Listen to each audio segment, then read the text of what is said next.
Good evening, and welcome to the Gifford Fire Informational Community Meeting for Monday, August 11th. My name is Nathan Judy, Information Officer for California Interagency Incident Management Team 5. I'll be facilitating tonight's meeting. Tonight, you're going to hear from members of our Unified Incident Command Team, as well as our partners. After the formal presentation of the meeting, we will answer questions that were submitted by email earlier. We're also going to be answering the questions that were here in the back of the room. We have cards, so if you do have cards that you have questions, please write those questions down, raise your hand, and an information officer will come get those for you. For folks that are online, we will be monitoring the chat and taking those questions as well after the formal presentation. Currently, the fire is at 120,779 acres, 33% contained, with 4,806 personnel assigned to this fire. To start us off this evening, we're going to have CAL FIRE SLO County Unit Chief, John Owens.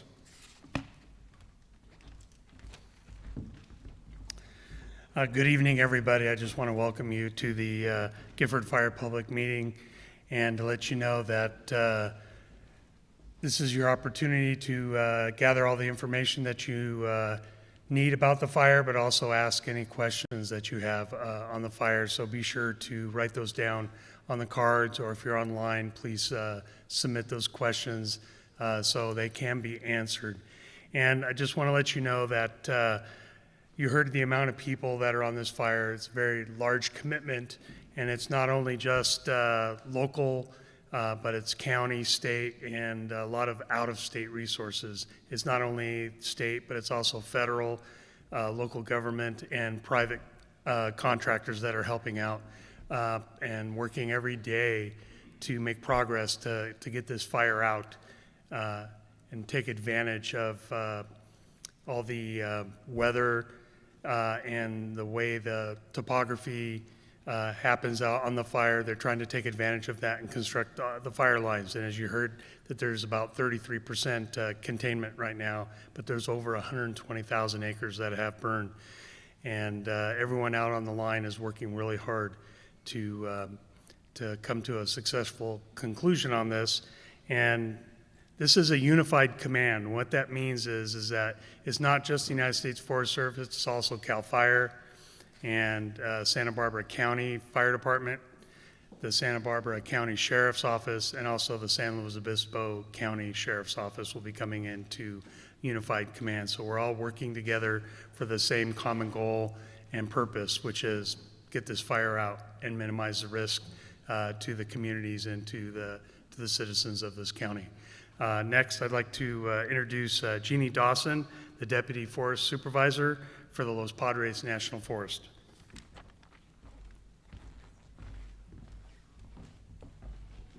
Good evening, everyone. I am Jeannie Dawson, the Deputy Forest Supervisor for the Los Padres National Forest. This fire has been challenging people for quite a few weeks now, and I really want to appreciate and show appreciation to everyone for coming tonight and for coming to learn, to listen, and to share your questions and concerns that we are willing to take and get the information in and understand how this is impacting you and the communities. As Chief Owens was saying, we aren't working alone, and we are working together on a regular daily basis, several times a day, in coordinating with our state, local, and federal partners in this fire suppression effort. And we really appreciate everyone bringing in your questions, understanding the concerns, and also want to share for a little bit of perspective, that our main values at risk are human life, human property, critical infrastructure, and natural and cultural values, in that order.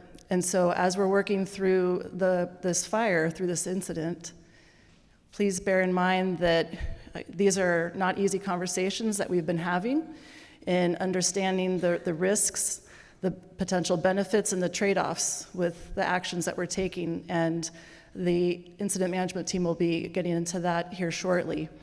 And so look forward to the conversation and to the questions afterwards, and thank you very much for attending. Right now, I'll introduce you to the Unified Operations Section Chief, Nate Ham.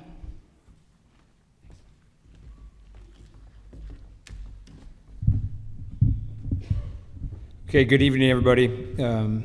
It's good to see you all here, and I'd like to give you a quick update on how the fire is going up to this date and what we're doing the next couple of days to make sure that we stop forward progression. So if you take a look over on the map, and I know it's hard to see for those in the room, but basically the whole southern portion of the fire coming from the Madre burn scar, where the Gifford fire burned into the Madre burn scar, coming south of Highway 166 and into the San Rafael Wilderness is looking really good. We have some hotshot crews been spiked out the last couple of days. They've been going direct on the portion of fire that is still open line in the San Rafael Wilderness, and they're doing a great job making really good progress in there. Coming north towards Highway 166 and then passing 166 into the communities of Wasna, past Alamo Creek. We had a pretty good firefight in there a couple of days ago, but crews have gone in there and improved existing control lines and put in some extra ones and are doing some point protection around structures. They've done a great job. They're still in there, and they will remain in there for the next couple of days. North of Wasna, as the fire burns towards the Garcia Wilderness, that's what has given us the most problem over the last couple of days. There is a significant fire history around the Garcia Wilderness, but none in recorded history within the Garcia Wilderness. So 1985, the Las Palitas fire burned north of the Santa Margarita Lake, popped over Santa Margarita Lake and made a run kind of to the southwest. And then in 1996, the Highway 58 fire burned near the Machesna Wilderness and on the northeastern portion of the fire. Other than that, there's a significant amount of this fire that has not had any fire history in it for a long time. So coupled with steep, inaccessible terrain, very, very old and dry fuels, there are not a lot of opportunities for firefighters to get in there and put in adequate control lines to stop the spread of the fire with the existing fire intensity we're experiencing.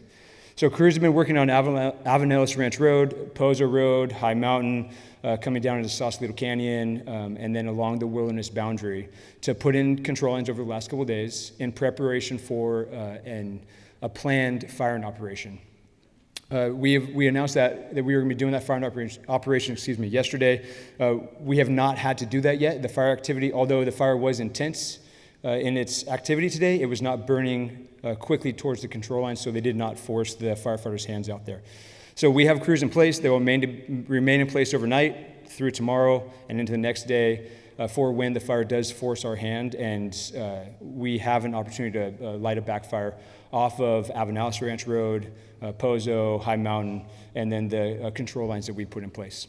In addition to the control lines going as direct as we can, we're placing contingency lines to the northwest on Cuesta Ridge and towards Burrito Creek, and then hopefully we'll have time to bring that all the way down to Lopez Lake. So that's the plan for us out in front.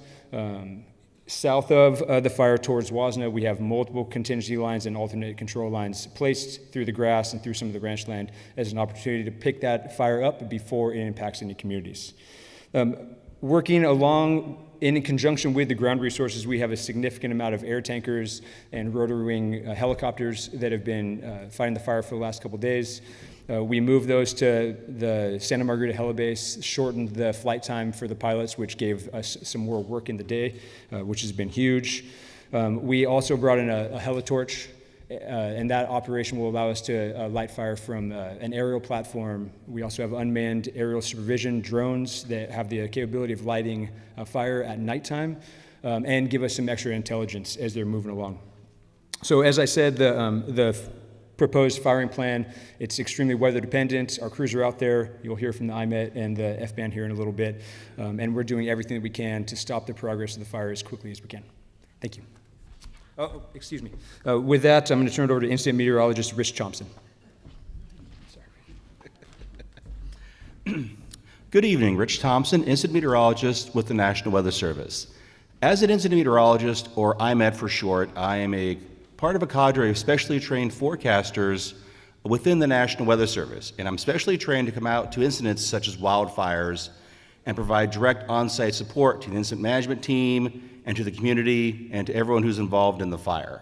As you can imagine, on a fire, the most variable thing and probably the most impactful thing that affects where the fire is going to go, how fast it's going to move, how intense it's going to burn, is the weather. So I'm here to provide any and all weather support for the incident management team. Basically, that includes things such as forecasts, weather briefings, community meetings such as this, media interviews, pretty much anything that involves weather, I am here to provide for the team. And basically, I'm here for just one reason, and that's to keep both the firefighters safe and the public safe through my forecast. So I do what I can with that.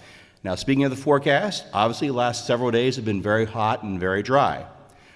Unfortunately, that pattern is going to continue through tomorrow and to a little lesser extent on Wednesday. So today through Wednesday, things remain very hot and very dry, which is never a good thing for any sort of wildfire. But however, it does look like by beginning on Wednesday and continuing through the rest of the week into the weekend, much cooler conditions are going to develop across the area. So those cooler conditions are going to mean higher humidities and overall much less active fire weather conditions across the incident. Sorry about that. Now I'd like to introduce fire behavior analyst Garrett Hazelton.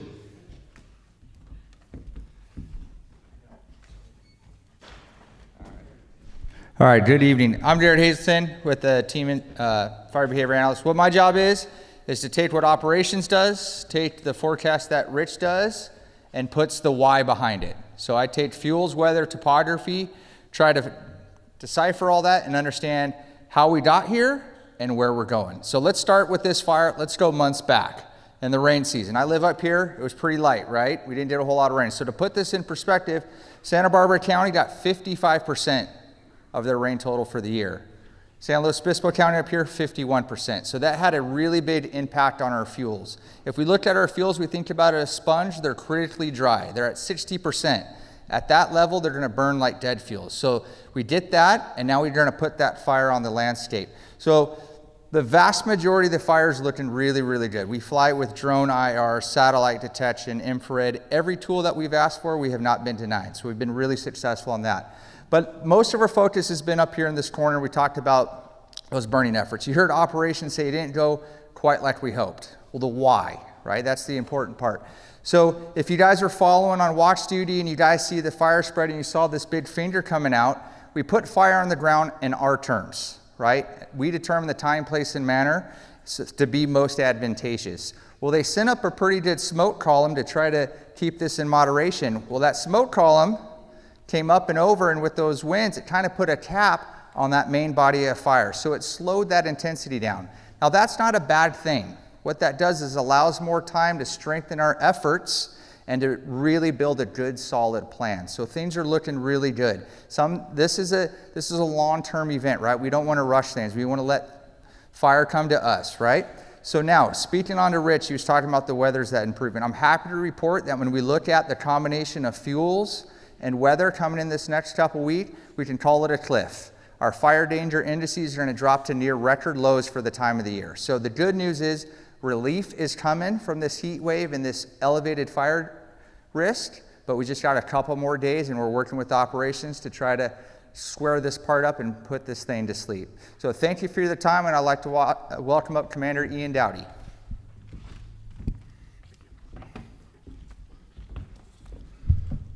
Good evening, everyone. My name is Ian Dowdy. I'm a commander with the Sheriff's Office. I'll speak to you tonight about some of the evacuation orders, the road closures, as well as the duties that the Sheriff's Office and allied agencies are conducting in relation to the fire. So the good news is today some of the evacuation orders on the southern edge for our county and 166 were shifted to evacuation warnings. That's 3 locations on the east and west side of 166. And that allows residents and essential traffic to return to those areas. The unfortunate news on the northern side, we did issue 4 more evacuation orders for additional zones based on the fire behavior. When that order comes out, that's what comes out either on the wireless emergency alert on your phone or a reverse 911 if you have that registered through alertslow.org. When those orders come out, that was based on the fire behavior earlier today, then we will have deputies or law enforcement in that area conduct route alerting and contact residents in that area to let them know to move or to exit that area. 2 zones were also moved to warning, and this is in the Santa Margarita Lake to Pozo area along that northern side. For the road closures that we have issued in our county, we still have Wasna Townsite and Wasna Road as a hard closure, as well as Lopez Drive at the dam for our South County closures. We have additional ones in North County based on the behavior of the fire, with Pozo Road closed from Las Politas to Red Hill Road, Avenales Ranch Road closed from Pozo Road to the south end, Park Hill Road closed from River Road to Pozo Road, and River Road closed from Park Hill Road to Pozo Road. And one more, I almost forgot, Santa Margarita Lake Road is closed. So that was a lot. If you look on readyslow.org, you'll be able to see all those road closures as well, and you can see which ones are hard closures, which we try to limit as much traffic as possible in those areas, or soft closures where we will allow essential traffic or residents through those areas. We spoke a little bit about it, and we have at the prior meetings. If you are affected by an evacuation order, when that order comes out, that is us as the county determining that we need to evacuate that zone within information from the Unified Command, and that is our recommendation, our order to exit that area. As I mentioned, we'll pair that with a law enforcement presence and to make sure that hopefully that's done as quickly and safely as possible. If you are affected by evacuation order, then try to get your stuff loaded up, try to drive slow or try to drive safely. We, especially on winding roads, South County and North County, we know how dangerous that can be with a traffic collision or anything like that that could potentially cause additional congestion on a roadway. Evacuation warnings, if you're affected by those, essentially we're telling you to prepare for an order. So to try to get a go bag ready, try to get everything ready as possible. If it's you or you're with someone who maybe takes a little bit longer potentially to evacuate, that may be a good time to evacuate as well and to relocate to an additional area. For our shelters, we do have an evacuation shelter at Santa Margarita Community Hall in our North County. And in South County, we have the New Life Student Center, are both evacuation shelters.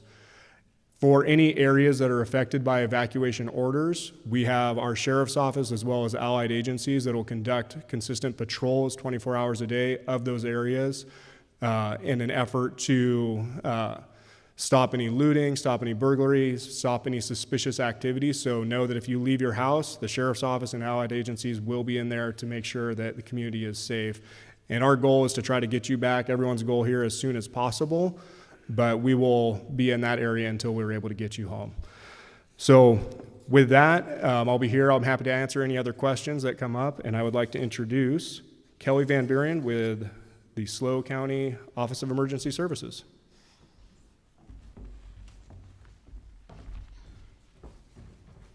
Again, I'm Kelly Van Buren with the County Office of Emergency Services. Tonight, I'm representing the Emergency Operations Center. And for those of you who aren't familiar with what that does, it's pretty much a catch-all for all the agencies and functions that aren't represented here. So it's Public Works and Red Cross and Animal Services and Public Health. And so it's kind of everything else that you're not seeing. So I'm going to talk about various different topics. First and foremost, alerts and warnings. Alert SLO, like was mentioned, is a place to sign up for Reverse 911, but it's also just a place to get information of how we will be providing alerts to you. So all the messages that are going out are being done over the wireless emergency alert system, which is the really annoying sound that comes off of your phones, whether you like it or not. Each message is also going out over Reverse 911. So whether you're registered for that or not registered, we will get you on either side. In those messages, we are using zones, and you've heard a lot about zones. If you aren't familiar with your zone or what number you live in yet, we do ask you to go find that out. So if we do need to alert you, you're already ready and you know what zone you're in. To find that, you go to readyslow.org/zones. You type in your address and it'll tell you what you're in. We know that is can be confusing when we communicate it in a wireless emergency alert, and that's because we are very limited on how many characters we can put in those messages. So we try to describe the area, but it's usually pretty brief, and that's why the number is so important for you guys to know what it is. Secondly, it's all been mentioned at our website, readyslow.org. That's where we're putting all incident information. So the important phone numbers, shelter information, evacuation routes, road closures, that's all on our website. But if you see something that you want included that's not there, we're happy to add that information. So just reach out and let us know. The Emergency Operations Center is also where our County Phone Assistance Center is, and we have that staffed usually about 8 to 8 each day, and it's based on needs. We'll keep it open longer if we're still getting a lot of calls at night. That phone number is 543-2444, and they can answer general questions about the fire, where to go if you need assistance, if you have animal needs, you need help evacuating horses, livestock, whatever it is, we will help you figure that out with that phone call. The phone numbers we covered. There's also 2 lines for animal assistance, whether it's small or large animals. Animal assistance is at 781-4800, and large animals and horses is 781-1404. I have posted them at the back of the room for those that are in attendance, and if you missed those, they are again at our website. For air quality, we are actively monitoring with Air Pollution Control District and Public Health the air quality since the beginning of the fire. And although it may look a little gray and hazy out there, we actually do have good air quality for the vast majority of our county. There's a pocket in the southeastern corner that has moderate air quality, but everybody else is still seeing green across the board. So we will alert you if there is any concern about the air quality that we're seeing, but right now it is good. So we have brought Air Pollution Control District here tonight, and they will be here to ask specific questions if you have those. I did want to mention Ag Pass. It's a program that our county has started to implement that allows people with agricultural or ranching needs back into their property in an evacuation area if it is safe to do so.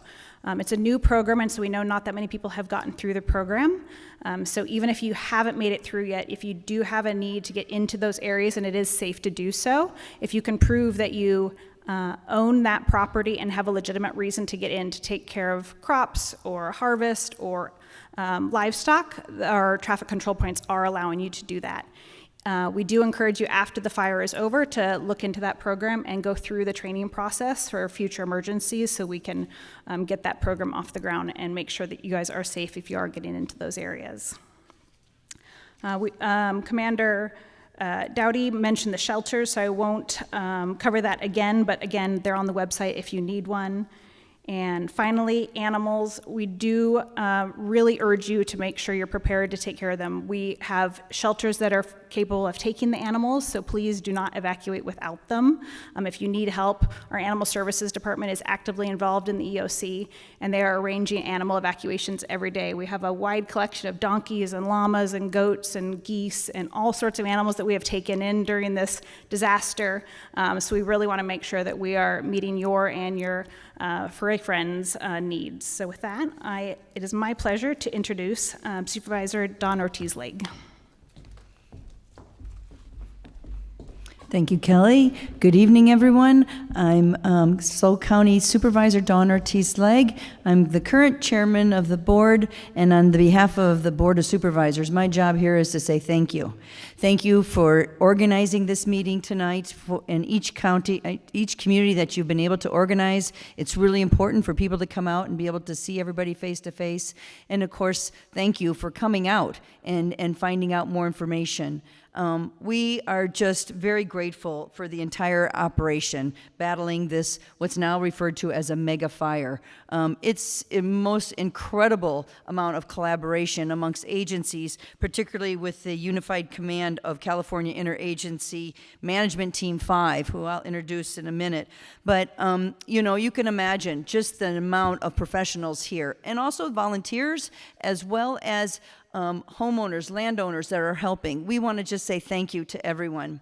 And part of our job is to listen to you. So I'm going to give you a phone number. If there's something that you want to know about or trying to ask, but you don't want to bother the people out there in the emergencies, here's how to get a hold of your Board of Supervisor. If you call 805-781-4336, we're here to support you as well. We want to make sure that you know that we're listening. We want to know how you're interacting with our emergency systems and all of that. So any kind of feedback you have for us, we want to hear about it. And I just want to say thank you again to all those who are out there using their professional careers in such a way that, my gosh, we are so grateful and honored to have them here, coming from all over, including the folks from our own backyard. So with that, I just want to say keep looking out for each other. Be be safe, be smart about how we go about things. And it's my honor to now introduce Unified Incident Commanders Jason Schellinger and Kevin Bohol. Did I get them right?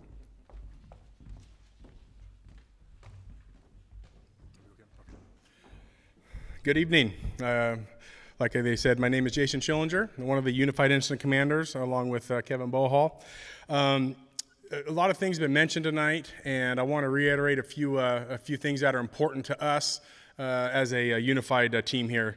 So again, our commitment to safety is number one. The decisions we make out there on the fire line the decisions we make it comes with the safety of the firefighters. We have to have the safety set out there first before we get out there and start protecting some of the structures and stuff. So that's important to us. I know Chief Owens touched on it, but this is a unified effort. There's a lot of folks you've noticed with different uniforms up here. We all come from different agencies, and we all come together and work as one team. All the folks from local, state, and federal agencies, we're all together as one. And just want to touch on preparedness and cooperation.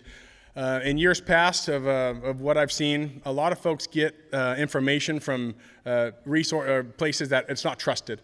We have public information officers here that can give you the websites if needed, but I want to make sure you guys are getting the correct information from the trusted media outlets. So any questions on that, please let us know. And I just want to let you guys know we have the best firefighters here on this fire throughout the nation. There's a lot of folks here, and we are doing a good effort out there, and we are going to put this thing out at some point. If there's any other questions afterwards that didn't make it on any of the cards, please come see Kevin and I if it's a Unified Incident Command question, and we'll be happy to answer those for you. Thank you. All right, well, a lot of stuff's already been said, but specifically I was going to talk a little bit more about the unified suppression effort. So one of the things that comes up is we talk about different things, like Chief Ham talked about how we have an operational plan. So there's different ways and things, the inputs that we put in to make that plan. So we did talk about the fuel type, so that's obviously the vegetation that's going to burn. We deal with the terrain that we're dealing with out there on the fire, and we deal with the values at risk. So obviously the values at risk, the first one is obviously always going to be life, and that's where evacuations come into play. So when we recommend evacuations to our law enforcement partners, we don't take that part lightly, and the first thing that we think about is repopulation. So making sure that we don't keep people out of their homes any longer than we need to. So we take that into effect, and we take those other values at risk. Those are homes, property, infrastructure, things we've already talked about, but they could be cultural or natural resources that we're trying to protect too. And we take all those to create the plan, and that's how we come up with the operational plan that Chief Ham came up with. Obviously, there's different tools for different jobs. There's always kind of a misnomer that if you utilize aircraft, you go in there and utilize that aircraft and it's just going to put the fire out. But if you just utilize aircraft without ground resources, that it's not an effective tool, because you have to follow through, you have to put in hand line, you have to put water closer to the fire than what you get from aerial resources. So that's one thing we have to take into effect. The piece of ground that we're in right now in the Garcia Wilderness, I went ahead and flew it yesterday. The biggest majority of the fuel type there is brush. You guys are familiar with this here in San Luis Obispo County. You've got manzanita, chamise. Chamise, sometimes people call it grease brush. Grease brush, obviously, it burns really well. There's probably a 40% dead component in addition to the dryness of the fuels out there in that fuel type, and it has no fire history. There's also nowhere to do direct hand line under these conditions. So those are things that we take into effect when we decide to do a plan like we've been doing, to put in bulldozer line or hand line or whatever it is we're going to burn off of, and reduce the fuels between that line and the burn that we're going to do. So that's how we come up with that. In addition to the other agencies that we've talked about, there's other cooperators that we work with in this effort. They could be utility companies, they can be city and county jurisdictions. You name it, it's out there. All those folks are collaborators. But another collaborator that we have is you guys. Everybody here, if you guys can support our effort and support what we're doing, that's going to be what gets us to the best possible outcome in this incident. Thank you.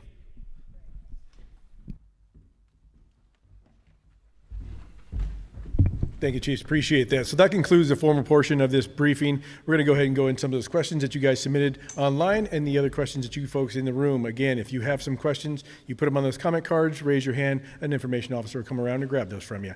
We're going to bring up Nate from Operations with some questions he's got.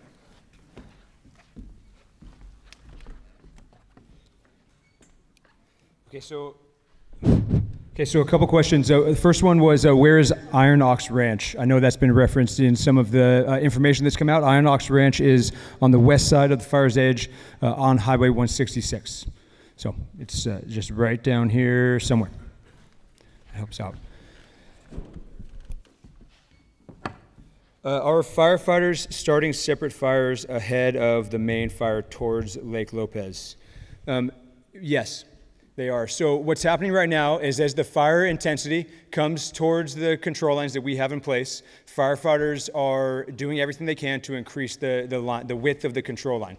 In some places, we're able to get a couple bulldozers in there, maybe a masticator ahead of time to reduce the brush component that's ahead of it, but that doesn't always get us the best opportunity, taking into account topography, what type of fuel is in there. So we will light fires as the fire is coming towards us along the edge just to basically stay ahead of the fire in case there is a wind shift and fire comes rushing at us. We have extended that control line to as much as we can, right? Hopefully, the goal, the rule of thumb for us, the goal is 4 times the expected flame lengths is what we look for in a control line. Right? That's not always possible when you can expect 80-foot, 100-foot, 200-foot flame lengths, but we do everything we can to use fire as a tool and increase the width of the control lines. So that's happening now. The proposed firing plan, the one that we are preparing for now, when it goes into place, we will be lighting fire off of High Mountain Road and the control lines that have been put along the wilderness boundary as well as Poser Road. So that will be happening in the next coming days. It's just when we have the highest chance of success, thinking about what our FBAN, our fire behavior analyst, talked about just a little bit ago. In the event of a jump, will mitigation measures such as retardant application or dozer lines be implemented on the west side in advance of the prescribed burn? So the Forest Service has provided us with retardant avoidance zones in the forests. So our air tanker pilots, our aerial supervisors have those maps, and they know where we can and cannot put retardant to assist in suppression efforts. Right now, there is retardant being put along High Mountain Road and Pozo and the control lines to catch anything that might slop over and give us a chance to get around it. So we will be placing some retardant out there where applicable. If we can put in bulldozers, I would like to add, as we move to the northwest and the west, we get into a pretty significant grass component, both in Reservoir Canyon, in the hills in between Lopez Lake and the fire's edge. So grass, although fire moves quicker in grass, does provide us an opportunity for lessened fire activity and intensity to get in there and put that out. So the map is accurate towards Wasna Valley. So this question is, can you please point out on the map where the fire has advanced towards Wasna Valley? So the fire's edge is evident in the red line and the black line as it comes down towards Highway 166. So if you have the maps that are out there that are for the public and for us to see, that shows an accurate line of where the fire's edge has progressed to. So if you have a specific question about that, I'm happy to talk to you, but the map is accurate if you're looking at a specific location in Wasna.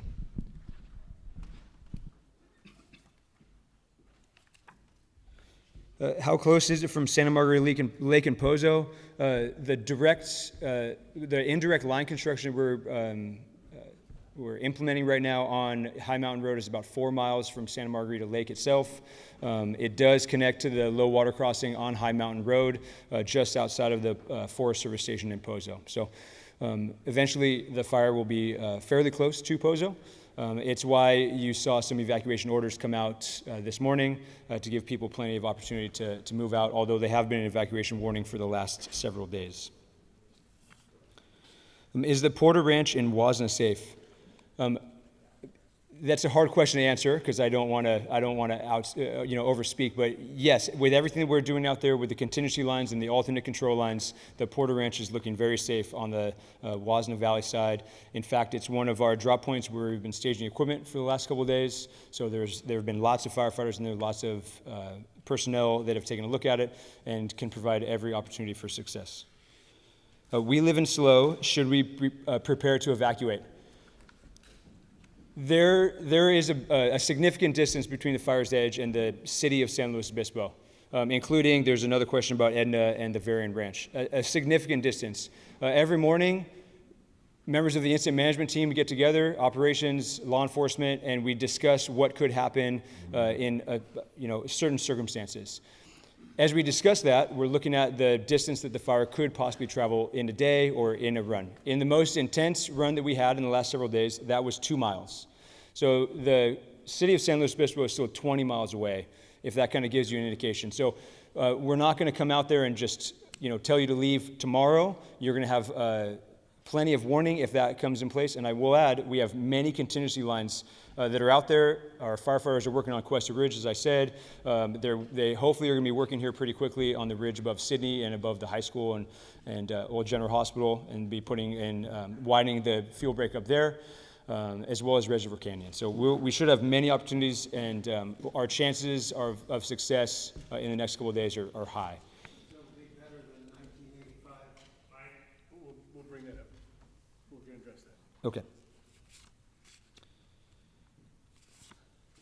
Is there any risk to the Branch Elementary in Arroyo Grande near Wasna? If there is a risk, how much warning would we get? As I just kind of stated, the evacuation warning and order process, as much opportunity for a warning and an order will come out. County OES, along with the Sheriff's Department and County Fire Department, have worked together. The GIS section has made an incredible map that gives us an idea of how long it would take to evacuate a section that you can see on the Watch Duty app if you're using that, and we have a pretty good idea of what it would take. So that's all the factors that we take into consideration as we consider an evacuation warning. How concerned should Atascadero be? The fire is currently 20 miles away from the community of Santa Margarita, as well as San Luis, so I don't think Atascadero should be too concerned, although we ask that everybody have some sort of a list of essential items in the case they are told to evacuate. A small grass fire could push evacuation orders into community tomorrow, and we ask you all to be prepared. As Kelly mentioned, the County OES's website has a lot of tips and tricks in how to be prepared in front of an evacuation order. Can you be specific about the function of the different aircraft types? We run fixed-wing airplanes and rotor-wing helicopters. They vary in size, ability to carry water and fire retardant. Our large air tankers are going up to 4,000 gallons just about, and then there's some very large air tankers that carry more than that.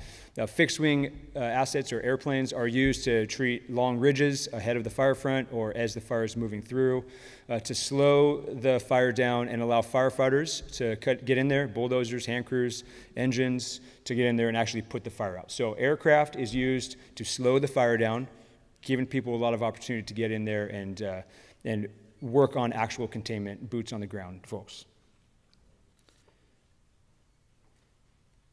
Okay, that's it for me right now.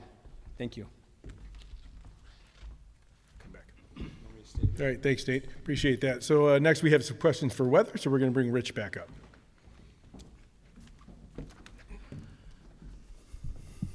Alrighty, hello again. Okay, 2 questions here. First question is from the web. Describe the air quality of the 36-hour firing operations in the Garcia Wilderness. As Kelly said earlier, right now the air quality from the fire so far across San Luis Obispo County is definitely mostly in the good category, although there's some pockets of moderate.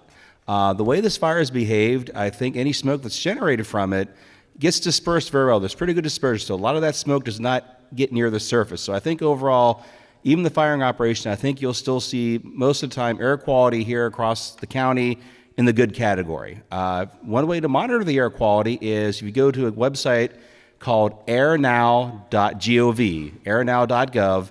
You can put in a city in there and it'll give you the current and forecasted air quality for any community across the country. So something to check out there on the web.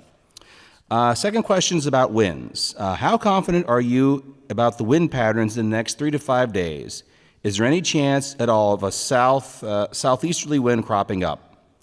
Overall, for the forecast the next 3 to 5 days, I'm very confident in the forecast that I'm giving the firefighters. We're entering a pattern where there's really no unusual winds for this time of year. So what I'm dealing with and what the firefighters are dealing with out there on the line are all these mountain type winds. If you ever work in the mountains or you spend a lot of time in mountains and canyons, hiking, hunting, things like that, you'll know that Canyons get up canyon winds in the afternoon and down canyon winds in the nighttime hours. And these winds are very predictable, very like clockwork. You're going to get down canyon winds, you're going to up canyon winds and, at certain times of the day. So right now I'm very confident in the forecast. Now that's not to say like what this person's talking about happened several days ago where we had a really localized, strong, southeasterly down canyon wind overnight, and that helped blow the fire out a little bit on the northwest corner. In the mountainous terrain like we have here in Santa Barbara and San Luis Obispo counties, that potential is always there. But right now, there's nothing in the weather patterns that I'm seeing the next 3 to 5 days that indicates a really high likelihood of that happening, but there's definitely a non-zero chance. Thank you, Rich. Appreciate that. We did have one question we want to bring up. A retired CAL FIRE Unit Chief, Dan Turner, to answer that question for you.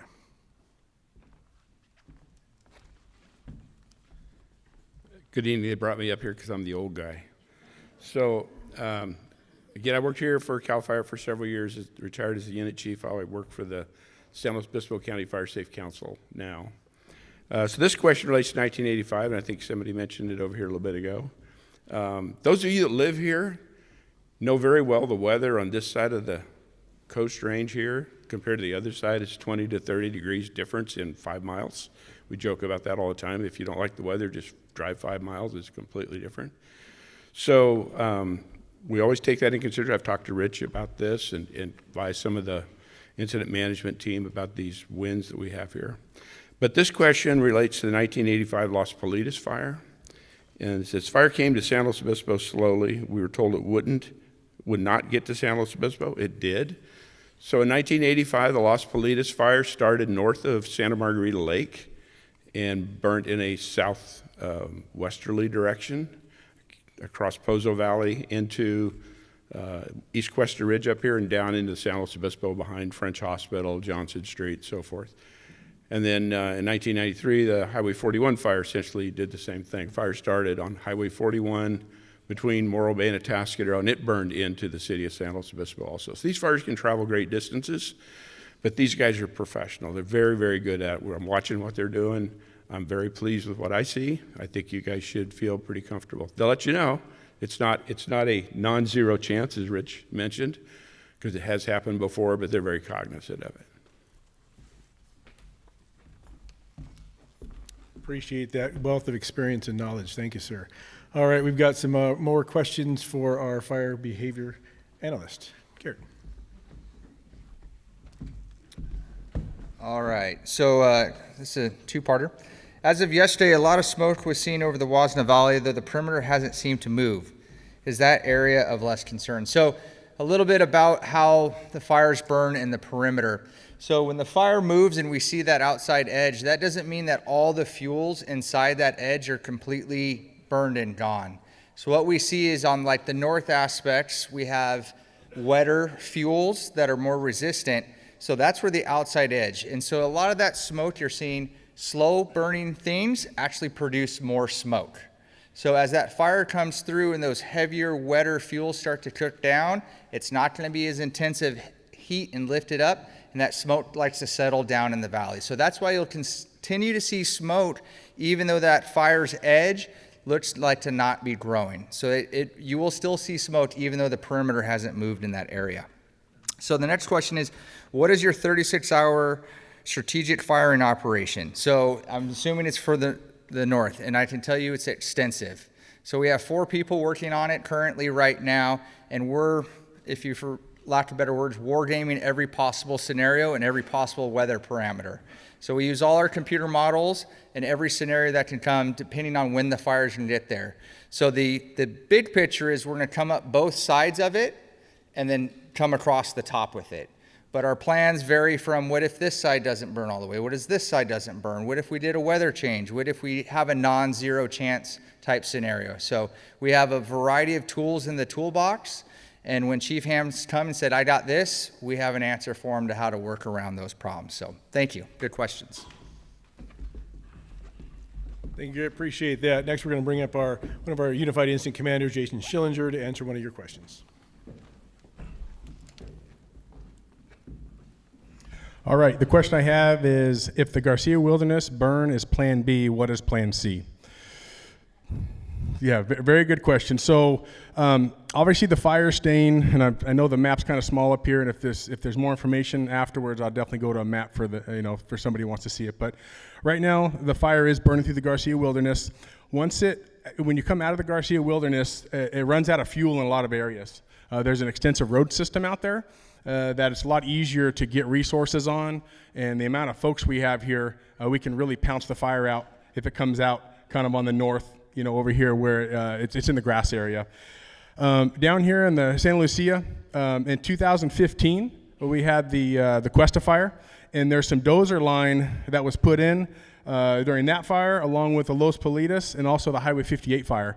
Working closely with the agency administrators, we've got approval to reopen up those lines because this is where the fuel load is in the wilderness. That's where it's tough to get in, and like the fire behavior and also operations mentioned, there's no fire history in some of this area, and that's why it's so dense and thick in there. So yes, we do have areas that we're opening up, and that would be our Plan C, but obviously, the information you're hearing tonight, we're very confident in the Plan B that we have, and if it comes out, we're going to be jumping on that really, really quick. So I hope that answered the question. If it didn't, I'd love to talk with you afterwards and then go to a map and talk to you guys a little bit more about it. Thank you.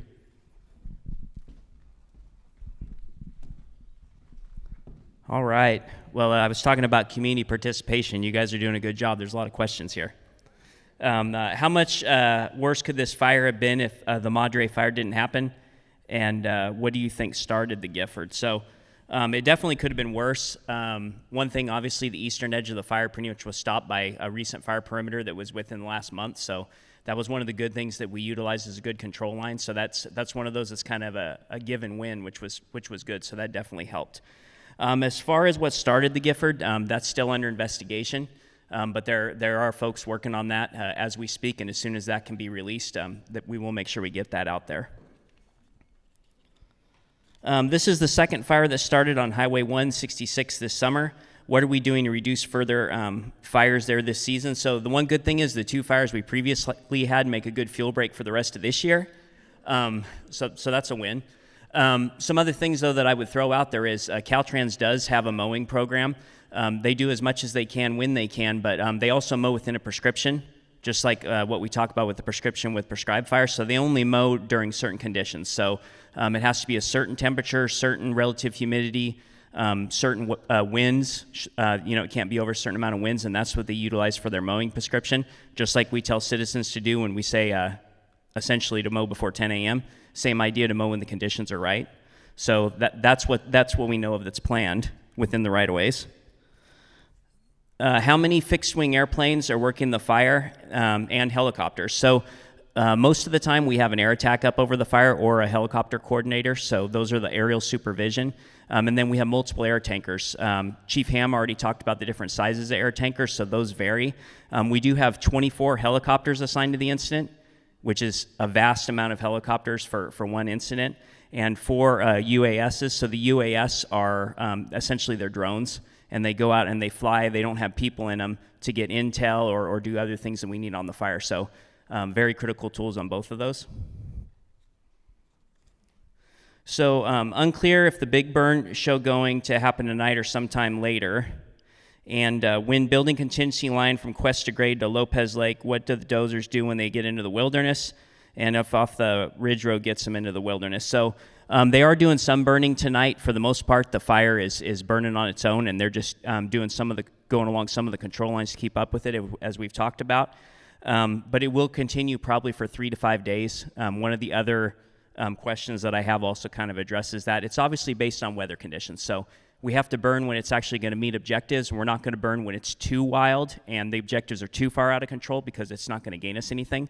Adding more fire to fire when it's under the wrong conditions isn't the right thing to do. Same thing if it gets too wet. Everybody here knows about the marine layer. There are areas that, sometimes it gets too moist and the burn's not going to take. So that's going to really dictate how many days it takes. As far as the dozer line, they are reopening the lines from the Cuesta fire, and when we do get to the wilderness, we do have approval processes that we go through with the Los Padres National Forest to make sure that we can, if we think there's a proposed line that we think is valuable, we propose that line, and we've had quite a few of those approved because they're essential for the firefighting effort in order to protect lives and property. How soon will we know if the backfire is effective? So that'll go along with that 3 to 5 days. Obviously, it's just going to take whatever time it takes to complete it. So it could be a few days, but in the long run, obviously the ultimate point when we have the fire contained means that we won't be doing any more of that. So these ones are good. Residents in Los Osos had ash on their cars Sunday morning. Would you please describe how that happens? So what happens is when the smoke column comes up, obviously it has a certain amount of lifting height. Probably could have gave this one to the meteorologist. But as that smoke travels, obviously it carries things with it. So sometimes those are burning embers. You get into a heavy timber fuel type, you could have that stuff carry for miles. Obviously grass, it doesn't carry very far. And brush species and oak trees are somewhere in the middle. So that stuff comes up into the column and it doesn't consume completely, and then it drops out where it's going to drop out. So in this case, a lot of these aren't ones we're worried about starting new fires, especially if they're long distance like you have in a timber fuel type, but you'll definitely see it. How many people had some ash on their cars? Oh, that's quite a few. All right. Yeah, we definitely had that too, so totally understand that one. Is there anything that is needed for the firefighters while they're fighting the fire? I totally appreciate that one. We get that one a lot. We're provided everything we need while we're here. The biggest thing that we need really is you guys' support. Have a positive attitude and think about a positive outcome, because that's what's going to help us get there. Thank you.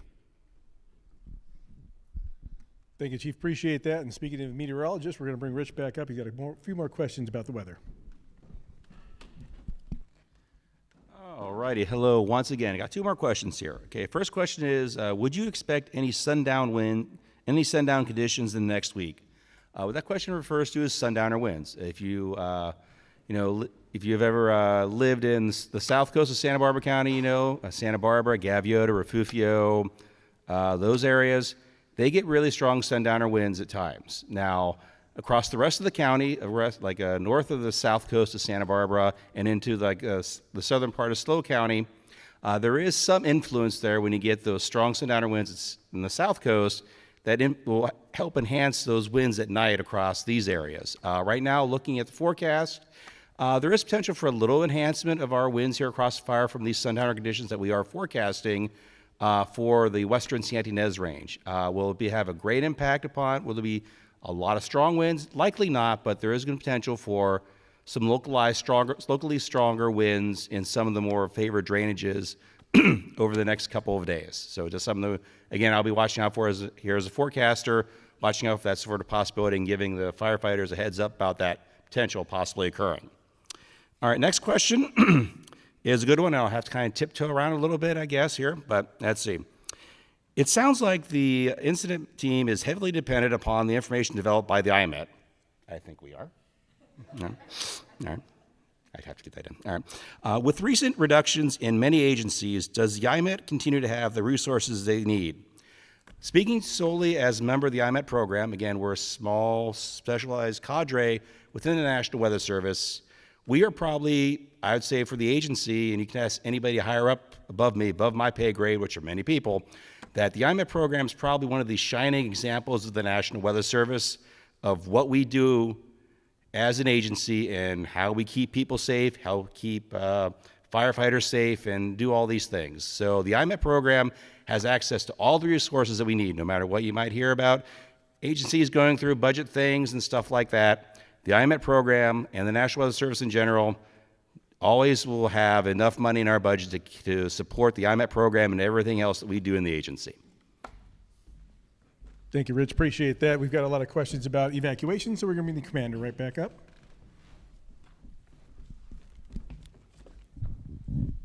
Bear with me. All right, thank you. I've got a couple questions here I'll go through. So the first one is, if residents aren't home when an evacuation order goes into effect, will they be able to return home to gather belongings and animals? That is one where no one wants to be in that situation. For that, a hard closure, if we issue an evacuation order, a hard closure at a roadway is that we are trying to limit as much traffic as possible in order to keep that open for first responders, fire crews, everything else. That being said, we understand that there may be instances where medication animals, livestock, especially in the ag community, horses, that may be something that has to get out of that house and out of that residential area that is affected by the evacuation order. What I would recommend first and foremost is trying to prevent you from being in that situation. That being said, if you are, the hard closure, you may be able to work with that officer. It is their discretion to see if we can try to facilitate, especially medication or other very important items that need to get there. But essentially, I would reiterate, try to prevent being in that situation of trying to get back to your house for belongings. For the next one, can fire officials suspend Cuesta Grade road work so firefighters can access that fire without delay? Yes, that is something that can be done. Caltrans is a cooperator in the Unified Command, so they're aware of basically the status of the fire, what the operations are, and I know there was congestion on the 101 today, and that likely prompted this question. I think that would go to, there does need to be necessary road work sometimes or clearing vegetation, and if that can be done at a time safely, then that would be the time to do it. But they are in cooperation with the Unified Command to know that if we are issuing evacuation orders, that they would be aware of that to minimize or basically to not have any road construction. The next one, if there is a major traffic jam on the 101 highway, how will residents in the area be able to evacuate the area if needed? As spoken about before, if we're going to issue an evacuation order, our intent is to give as much lead time as possible. Congestion is taken into that, is a factor in that. So if we're going into a more highly populated area, one of the city areas, we know that if evacuation order is issued, that roadway will need to be clear, and we'll need to factor that time of the amount of people getting into their cars and driving 101 north or south. Ultimately, what I would say is if you're in that situation, driving on the freeway in evacuation order, drive safely, drive slow, or drive with the flow of traffic. If it is congested and if there's traffic collision and you're unable to move, we need to keep those sides of the roadway open. So don't, wouldn't recommend any time to go around the lanes or anything like that, because those sides of the roadway will be what will allow tow trucks, emergency responders, highway patrol to go through to clear any obstruction that may be in that roadway. And the highway patrol is part of our, at our emergency operations center, so they're aware of the traffic congestion and potential that may come up. The last question is, when is Highway 166 going to be open? I wish I could tell you, but I don't know. We are looking to try to open that up as soon as possible, but that was an area that was significantly affected by especially the onset of the fire. And so the roadway needs to be made safe, and we know it's a major thoroughfare for our county, our southern end, and we want to, a lot of people rely on that. So that will be an effort to make that open as soon as possible, but I can't give, unfortunately, any specific time frame of when that will happen. So those are all the questions I have. I'll be here and happy to answer any other questions if any come up. Thank you. Commander, appreciate those answers. Great questions, folks. Appreciate all that. We do have some more operational questions. We're going to bring Nate back up. First one, where is CAL FIRE sourcing their water from to put out the Gifford fire? We have hired a lot of water tenders. We've brought in a lot of water tenders, 100 water tenders to come in and support firefighting operations and get water to where it needs to be. With that, we'll find ranchers that allow us to use their wells, overhead tanks, ponds, pretty much anything that we can pull water out of. Specifically on this fire, we have a wharf that's been placed in Santa Margarita near the Highway 58 park and ride that's been made available to us, tapped in the Nascimento pipeline. So plenty of water on that side. Helicopters are dipping out of different water sources after they've been approved through some land use agreements that the Forest Service will work through with property owners to allow us the opportunity to use some of their water. So lots of opportunities for water and places where we can source it from.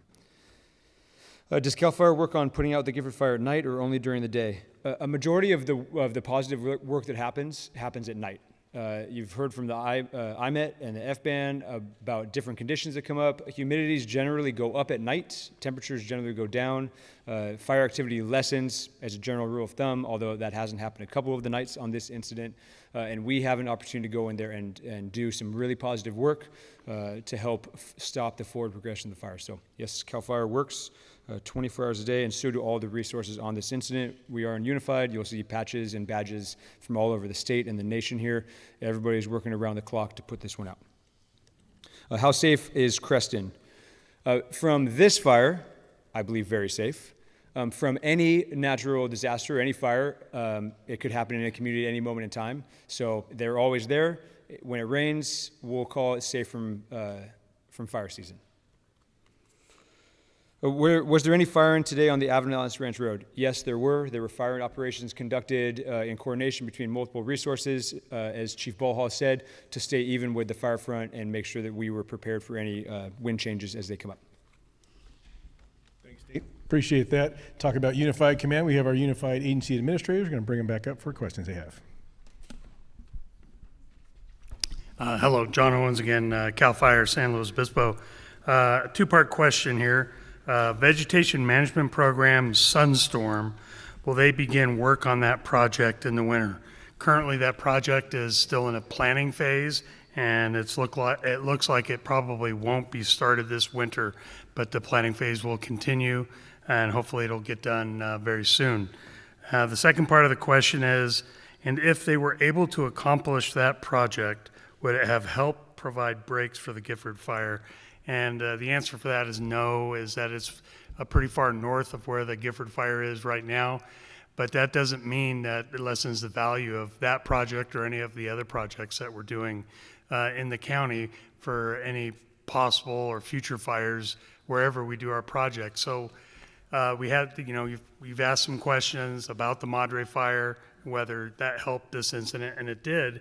But there was a pretty good area out in California Valley that there was a vegetation management prescribed burn program that we did in February of this year that made a significant stop of the Madre fire out in that area. So these projects are beneficial and do help our firefighting teams put the fire out, and because it does slow them down. And then we've had a few other vegetation fires in the county in the last month, especially the last one was in Atascadero, the Lalo fire, and City of Atascadero has a pretty good defensible space program, and that clearance around those people's homes directly saved at least 3 homes.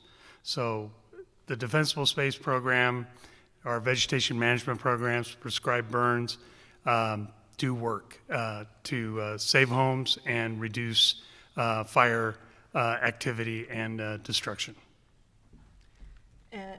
And when the question came in, it was labeled as a Los Padres question. And so I gave this to Chief Owens, but I wanted to share that the Los Padres is actually working through the comment review process for the wildfire risk reduction project. You may have heard about that. It's been a long-going environmental assessment that we've been conducting across the majority of the Los Padres National Forest. And we're looking at different treatment options such as fuel breaks, similar to some of the ones that were being utilized in this fire. We're looking at other mechanical thinning and targeted grazing as other tools in the toolbox for us to use to reduce the fire risk across the forest. And then we're also looking at some proactive thinning to help the populations, the special unique ecosystems that are up at the top of the mountains, where if the mountain completely burned, it'd be very hard to get those communities reestablished, and looking at helping to make those more resilient so that if a fire were to come through, the goal would be that the fire behavior would be lessened, and it would hopefully reduce the catastrophic damage to that ecosystem. So just wanted to put that in the room. That is something that we are wrapping up our comment review process on, and we'll be publishing a draft assessment. And the projects that Chief Owens and I are talking about, they do pertain to certain jurisdictions, certain ownerships of land, but it's fire risk and reduction and preparedness it knows no boundaries. And so we all need to work together. Private landowners that can get involved in Fire Safe Council and thinning on their forests to help with that reduction across landscape really help complement the projects that we're working on as well on our sides of the fence. Did you have any other questions? Well, yeah, just, fire knows no jurisdictional boundary. It doesn't care. So that's why we work together with our projects and in unified command in fighting these fires to make a positive impact for everyone. And thank you, Chief Owens. And I had one other question. This was regarding around hunting. The specific question is, can you hunt around Red Hill Road? And so as I looked at the map, this road does go up onto the Los Padres National Forest, onto the Santa Lucia Ranger District. Right now, the entire Santa Lucia Ranger District within its boundaries is closed to the public under a fire forest closure order. There's also an area that's on the Mount Pinus Ranger District, which is also within that closure area. And that information and maps so that you could look at the specific locations are on the Watch Duty website. I believe they're on the INCIWeb website. They're on the Los Padres website. And if you really need help trying to find them, come to me, come to anyone in a green shirt, and we can get that information to you. Thank you. Thank you, Jeannie. Appreciate that. And we did have a question for your District 3 Supervisor. Yes, I do have a question, and it says, will SLO County supervisors discourage the federal government from adding wilderness designations in order to reduce the high fuel loads and inability to do work in these areas? So while a wilderness designation is a very public process, right now, there's nothing on the docket for anybody, of anybody talking about more wilderness designations. However, if it was, it would be something that you would know about and would be part of a community effort and feedback kind of loop. I do think, though, the Board of Supervisors would be happy to encourage and lobby for more resources for the wilderness areas to be able to do their fire reductions, as we just heard described. So I hope that answers the question. Thank you. Definitely. Thank you so much. All right, we're going to bring up Kelly with the County of Emergency Services. Okay, so good news is I am the last person to answer questions. The bad news is I have 6 of them. Okay, so I have a couple questions. One is, it would be great to show people how to find their evacuation zones. And I agree, and so here we go on our website, if you can see it. And if not, I've asked my staff while we're standing over here to make a short video and post it on Ready Slow and our social media tomorrow. So if you can't see it tonight, it'll be posted tomorrow and we'll show you. But this is, if you go to readyslow.org/zones, it'll take you to this site. If we can scroll down just a bit, there's a map here a little bit further, and there's instructions here. So this map here, at the top it says find address or place in this blue.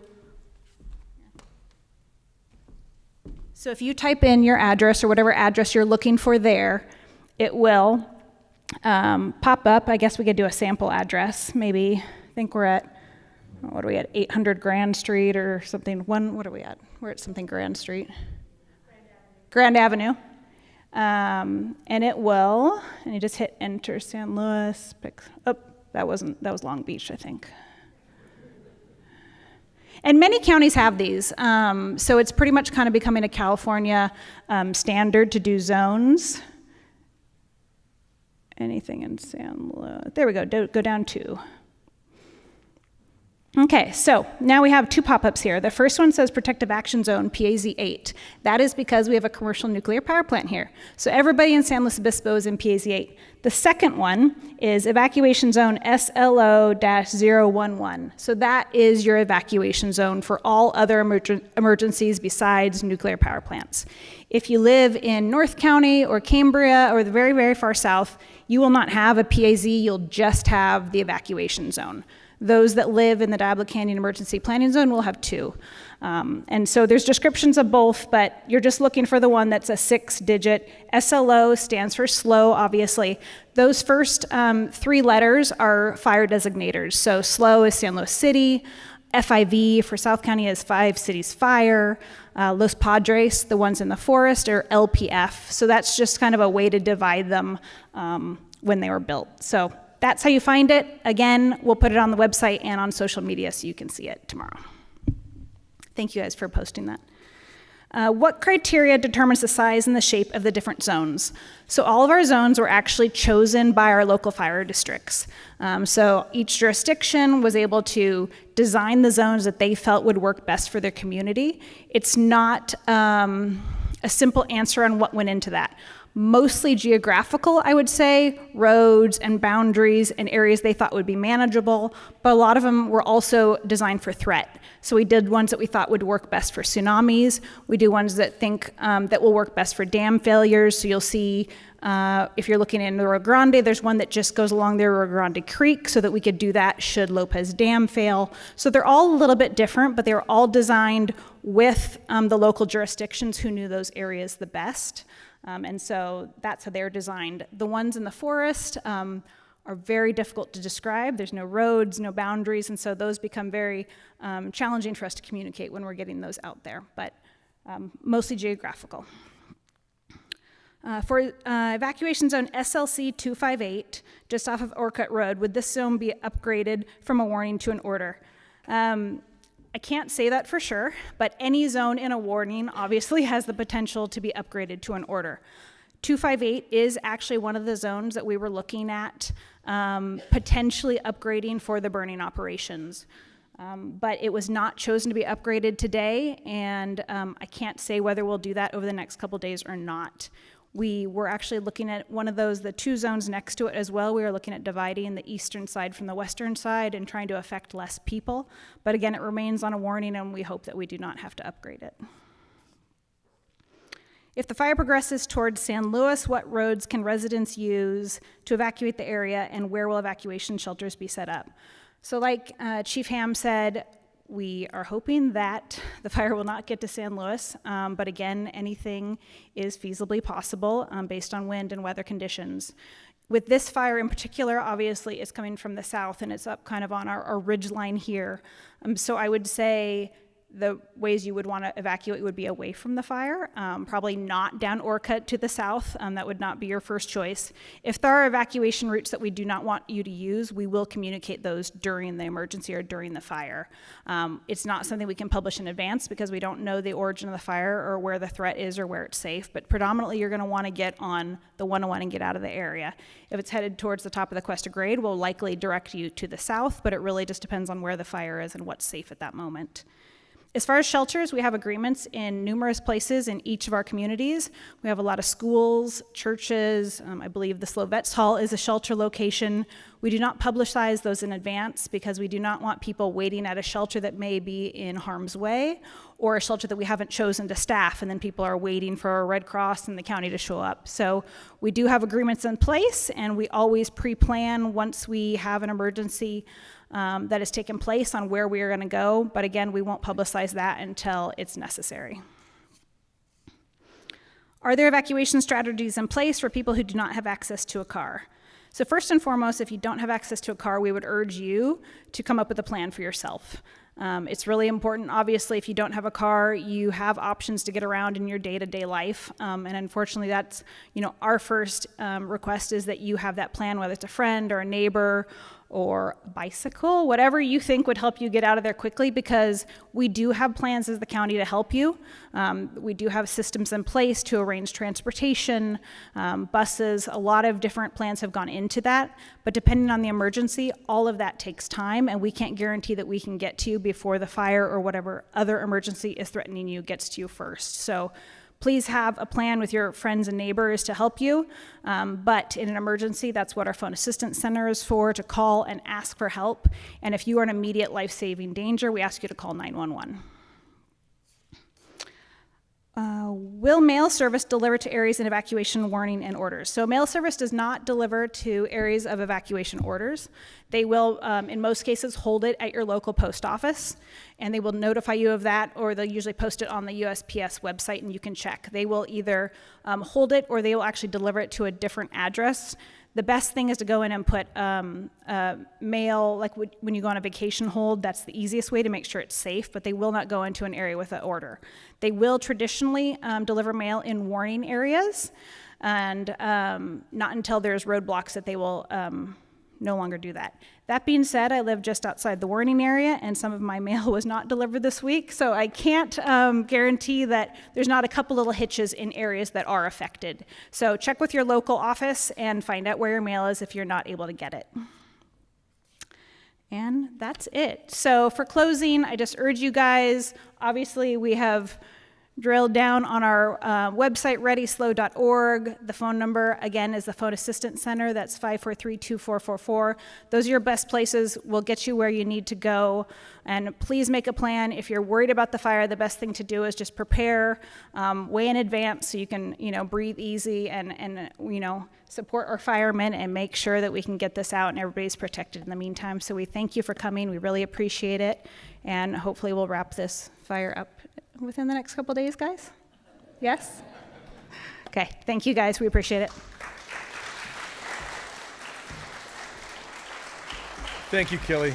Appreciate that. Great information Kelly shared. And if you guys are looking for information, we post our information updates twice a day. We also have an air resource advisor on the fire that puts out a smoke outlook. So if you guys have any questions about that, look up that information we posted on the CAL FIRE website, the Los Padres National Forest website, as well as we talked about INCIWEB. That's INCIWEB. Take a look at that website, find the Gifford Fire, and you'll be able to find the maps in there, the updates, the smoke outlook, everything you need to get the information you're looking for. We appreciate everybody coming out. We will be doing virtual public meetings. We'll post those on our social media accounts when the next one is. Again, thank you all for coming out. Thank you all for joining us online. We'll see you next time.